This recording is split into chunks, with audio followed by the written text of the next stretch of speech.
Bem-vindos a mais um episódio dos Pais Menos Exemplares do Mundo, onde testemunhamos lições sobre como não criar seus filhos. Isso aconteceu quando eu tinha 14 anos, cerca de um ano antes do download dos meus pais. Minha irmã mais nova sempre esbanjava sua mesada, especialmente em maquiagem, comida, compras, videogames e roupas. Embora eu também receba mesada, meu pai me incentivou a ganhar mais dinheiro limpando a casa e cuidando do jardim. Minha irmã, por outro lado, não fazia nada, a menos que meu pai estivesse por perto para supervisioná-la. Minha mãe também não me incentivou a realizar tarefas, a menos que fosse para limpar o quarto e ganhar algum dinheiro extra. Eu fiz trabalhos como cortar grama, colocar latas descartadas que valiam 5 centavos cada e realizar alguns bicos no bairro. Naquela época, eu estava economizando para comprar uma scooter para me locomover pela cidade. Ao longo de 2 anos, fazendo trabalhos extras e acumulando parte da minha mesada, consegui economizar cerca de $2.000. No entanto, acumular esse dinheiro não foi fácil, principalmente por causa da minha irmã. Ela descobriu todos os lugares onde eu escondi meu dinheiro e o roubei. Lembro-me de confrontá-la dizendo: "Você pegou meu dinheiro de novo?" Ela costumava gaguejar ao ser pega em mentiras, negando com veemência. Ela tentou convencer minha mãe chorando e me acusando de perseguição. Minha mãe muitas vezes ficou do lado dela, ignorando minhas reclamações. Mesmo apresentando evidências como um livro razão onde registrava cada dólar economizado, minha mãe insistia em não acreditar em mim. No final, eu acabei sendo punido, enviado para o quarto ou ameaçado com o cinto, sem a justiça que buscava. Aprendi que em casa, houve momentos em que era melhor parar de falar e recorrer ao meu pai. Então, sem pronunciar uma palavra para nenhuma delas, dirija-me ao meu quarto e fechei a porta. Peguei meu celular Nokia tijolão da época e liguei para o trabalho do meu pai. Ele não atendeu, então deixei uma mensagem explicando a situação. Cerca de 1 hora depois, ele retornou a ligação, garantindo-me que resolveria o problema. Não demorou muito para que o telefone fixo da casa começasse a tocar, seguido pelos gritos da minha mãe ao telefone com meu pai na cozinha. Da minha porta, eu não entendia completamente, tentando ouvir além da minha mãe, tentei explicar suas ações. Mas isso nunca funcionou quando ela estava errada. Ela acabou gritando algo como: "Tudo bem, se ela realmente pegou o dinheiro, então você pode pagar de volta porque ela já gastou." Minha mãe abriu minha porta para gritar comigo dizendo: "Não acredito que você me denunciou, sangradorzinho, depois de tudo que fiz por você. Você não poderia simplesmente deixar um pouco de dinheiro escapar." Então ela admitiu que minha irmã pegou, dizendo que eu deveria dar a ela de qualquer maneira, justificando que as meninas precisam de mais dinheiro. Eu argumentei que não era uma questão de quantidade, era sobre o princípio.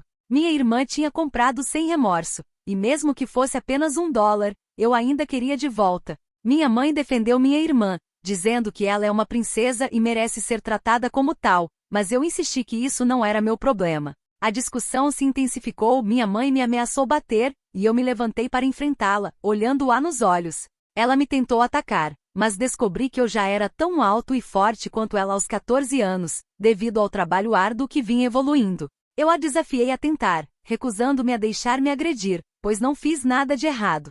Ela congelou por um momento, soltou um grito e tentou bater em algo, acertando a própria comoda e se machucando. Ela me lançou um olhar furioso, mas em vez de continuar, virou-se e saiu. Eu a ouvi fazendo barulho, gritando e batendo na parede enquanto descia o corredor. Desci as escadas e fui até a cozinha, onde, frustrado por não conseguir o que queria, comecei a fazer o que sempre fazia nas seguintes situações: abrir uma geladeira, pegar vinho e começar a beber. Minha irmã, horrorizada, observava a porta do quarto antes de se instalar e bater a porta. Minha mãe era sua carta na manga para todas as coisas que fazia. Comigo, as coisas estavam mudando rapidamente. Algumas horas mais tarde, meu pai voltou do trabalho e trouxe minha irmã até meu quarto para me ver. Ele me fez admitir que havia me roubado e, em seguida, me informou que eu não estava mais de prisão. Minha irmã se recusava a me olhar o tempo todo enquanto era obrigada a se desculpar. Ela o fez com a voz muito baixa e trêmula no início, até que meu pai a instigou a falar alto repetidamente, quase a fazer gritar.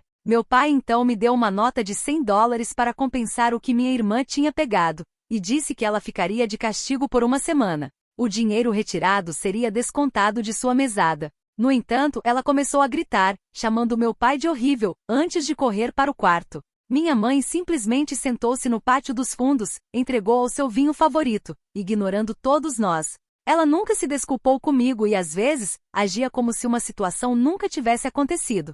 Além disso, minha irmã ainda recebeu sua próxima mesada, mas dessa vez foi minha mãe quem a deu, em vez de meu pai. Alguns dias depois, durante o dia de folga do trabalho do meu pai, fomos a uma loja local, onde ele roubou para mim um cofre com combinação para guardar meu dinheiro e outros objetos de valor. Não contamos nem para minha mãe nem para minha irmã que eu o tinha. Ele possuía um código de 4 dígitos, e se bem me registrado naquela época, o código que usei foi 4962.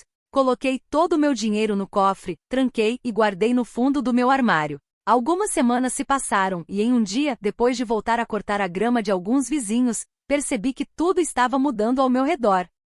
Descobri que meu quarto tinha sido saqueado e chamei minha mãe para relatar o que minha irmã havia feito. Minha mãe, evidentemente irritada por ter sido apanhada na lógica, negou veementemente: meu bebê não faria isso. Eu argumentei que só podia ter sido uma delas, pois o quarto estava limpo quando saí e não havia mais ninguém presente. Ela, contrariada, respondeu: bem, se ela fez isso, e daí? Você mereceu por não ter sido mais legal com ela. Furioso, liguei para meu pai novamente e deixei outra mensagem em sua secretária eletrônica, detalhando o ocorrido. Em seguida fui ao quarto da minha irmã e confrontei-a, dizendo que sabia que ela havia destruído meu quarto. Antes que ela pudesse responder, informei que ela não poderia mais pegar meu dinheiro, pois o havia trancado em um cofre. Isso desencadeou uma explosão de raiva por parte dela, e minha mãe veio correndo em seu socorro. No entanto, eu repeti que minha irmã não teria mais acesso ao meu dinheiro e retornei ao meu quarto para limpá-lo, enquanto ela gritava em seu quarto por cerca de 20 minutos.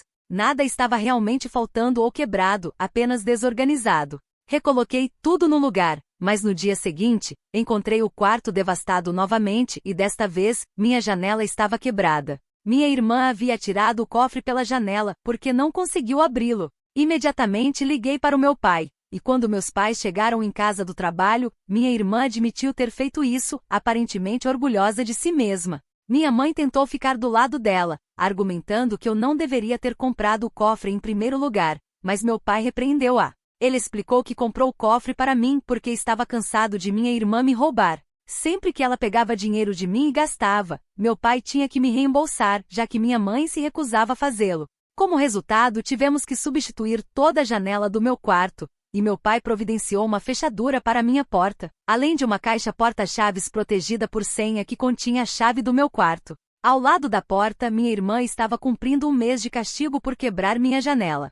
Ela passava todo o tempo de mau humor em seu quarto, mas sempre que meu pai estava em casa, minha mãe permitia que ela retomasse suas atividades, como jogar videogame ou assistir TV, até que meu pai chegasse do trabalho. Optei por não dizer nada, pois sabia que se o fizesse, minha irmã e minha mãe fariam um esforço conjunto para tornar minha vida ainda mais complicada. Após o término do mês de castigo, minha irmã começou a me abordar por dinheiro sempre que esgotava sua mesada. No entanto, simplesmente respondi a ela que nunca seria reembolsada, pois ela nunca economizava nada.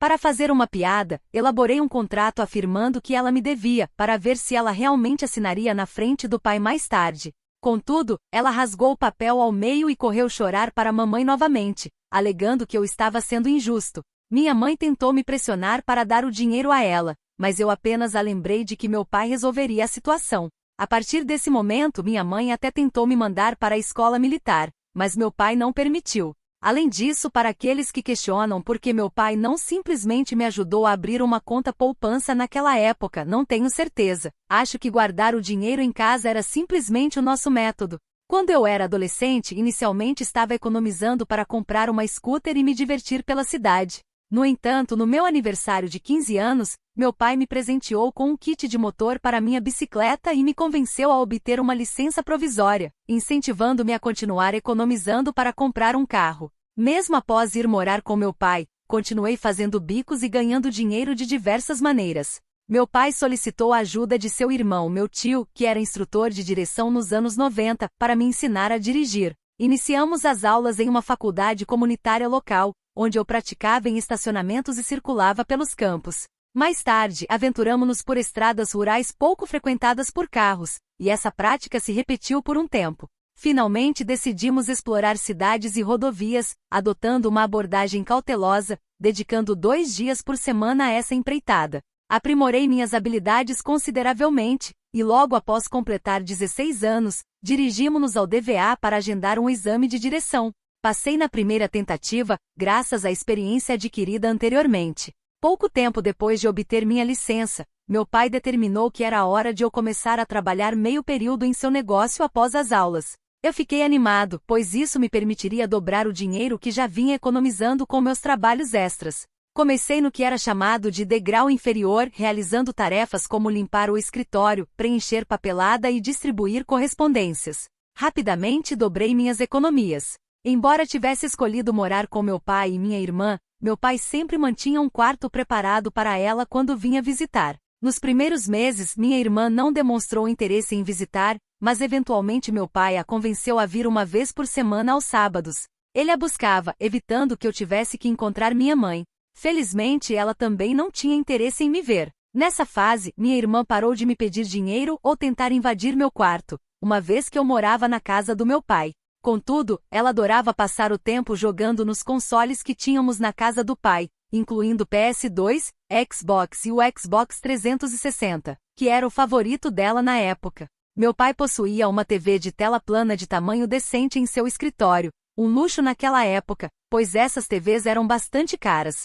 Nos sábados à noite, minha irmã ficava praticamente jogando e bebendo Coca-Cola, sendo esse o principal motivo de suas visitas. Após pouco mais de 6 meses trabalhando na empresa do meu pai, ele me fez uma oferta emocionante. Ele se propôs a ajudar-me a comprar um carro usado, desde que eu encontrasse um em bom estado e confiável com o preço certo. Além disso, ele se comprometeu a colocá-lo no seguro. Animado com a oportunidade, comecei a procurar anúncios locais e logo encontrei um Toyota 98 com menos de 80 mil quilômetros à venda e em ótimo estado, exceto pelo fato de que o para-choque traseiro estava amassado e algumas janelas estavam quebradas, juntamente com o para-brisa bastante rachado devido a um ato de vandalismo por algum bandido. O vendedor ofereceu-me o carro por $3.500 considerando os danos. No entanto, meu pai conseguiu convencê-lo a reduzir para $3.000 devido ao custo estimado para os reparos. Comprei o carro, que foi imediatamente encaminhado para um mecânico conhecido de meu pai. Este mecânico, amigo de meu pai, recorreu a um ferro velho, retirou peças de outro carro do mesmo modelo e utilizou-as para consertar o veículo que eu havia adquirido. Ao buscarmos o carro, ele parecia quase novo, pois as janelas quebradas foram substituídas, amassados removidos, e a pintura foi retocada com esmero. Fiquei extremamente satisfeito e agradecido a meu pai. Embora eu tenha comprado o carro, ele assumiu todos os custos dos reparos, sem revelar o montante exato. Esse carro se tornou meu principal meio de locomoção nos próximos 10 anos, sendo vendido posteriormente para um primo do lado de meu pai, que o utilizou como seu primeiro veículo. No entanto, isso não é o cerne da história que você está aqui para ler. Quando minha irmã viu o carro pela primeira vez na garagem de meu pai, ela perguntou de quem era. Ao ser informada de que era meu, ela ficou surpresa e questionou se alguém mais estava visitando. Expliquei que o carro era meu, recém-adquirido, e que meu pai havia ajudado nos reparos. Minha irmã ficou em silêncio, retornando para casa sem dirigir-me a palavra pelo restante de sua visita naquela semana. Comecei a utilizar o carro para ir ao colégio e voltar, recebendo considerável atenção por isso. Muitos colegas pediam carona, mas, devido às restrições legais para motoristas adolescentes, eu segui as regras e não oferecia carona a ninguém. No entanto, minha irmã reclamou com nossa mãe sobre meu novo carro ao retornar para casa. De alguma forma, ela não conseguia aceitar o fato de eu ter comprado um carro enquanto ela, sendo 3 anos mais jovem e com apenas 13 anos na época, não podia. Comecei a receber telefonemas de minha mãe, que expressava sua irritação por eu ter iniciado esse problema. Expliquei que não via problema, pois comprei o carro com o dinheiro que ganhei, e se minha irmã quisesse um, ela poderia economizar ou torcer para ganhar um de presente. Minha mãe ficou brava, alegando que eu não tinha empatia pelos sentimentos de minha irmã. Ela insistiu que quando minha irmã tivesse idade para dirigir, eu deveria, pelo menos, emprestar o carro quando necessário ou dar aulas de direção. Respondi diretamente que isso não aconteceria, pois o carro foi comprado com meu próprio dinheiro e seria registrado em meu nome quando completasse 18 anos. Além disso, eu não permitiria que minha irmã se aproximasse das chaves do meu carro, considerando seu histórico de pegar coisas sem permissão. Minha mãe bufou de raiva, chamou-me de idiota e desligou o telefone abruptamente. Parecia o fim, mas não foi. Minha irmã começou a me visitar menos e até ficou irritada comigo um dia só por eu lavar meu carro do lado de fora. Assim, em um acesso de raiva, ela agarrou um pouco de terra do chão e atirou na lateral do meu carro, mas eu rapidamente lavei a área com a mangueira, deixando-a impecável. Depois desse incidente, minha irmã simplesmente voltou para casa e não dirigiu mais a palavra a mim. Ela apareceu por mais uma semana, trazendo uma mochila grande em suas visitas, contendo roupas e outros itens. No entanto, na manhã seguinte, notei que ela estava vestindo as mesmas roupas da véspera, algo incomum para ela naquela época, pois costumava afirmar que não suportaria repetir o uso de uma roupa. Mais tarde, descobri o motivo ao retornar à sala. O PS2, o GameCube, o Xbox original estavam destruídos, e a TV de tela plana tinha parte da tela quebrada. O Xbox 360 também estava ausente. Percebi que minha irmã havia colocado o Xbox 360 em sua mochila, enquanto os outros consoles foram quebrados, e ela roubou os jogos e todos os cartões de memória. Quando relatei ao meu pai, ele ficou furioso. Ligou para minha mãe, que sugeriu que, como eu havia recebido o carro, deixar minha irmã ficar com o Xbox 360 e os jogos era o mínimo. Minha mãe, de maneira presunçosa, afirmou que era o mínimo que poderia fazer. Meu pai, irritado, disse a ela para parar de parecer tão feliz com a situação, ou ele a faria pagar por todos os danos. Minha irmã admitiu, por telefone, que odiava meu pai por ter se divorciado de sua mãe. Destruir o Xbox 360, a TV e outros consoles foi sua forma de compensação pela dor que ela sentia. Meu pai poderia ter buscado mais direitos de custódia com seu advogado, mas decidiu não forçar minha irmã a estar presente, acreditando que se ela não quisesse, não deveria ser obrigada.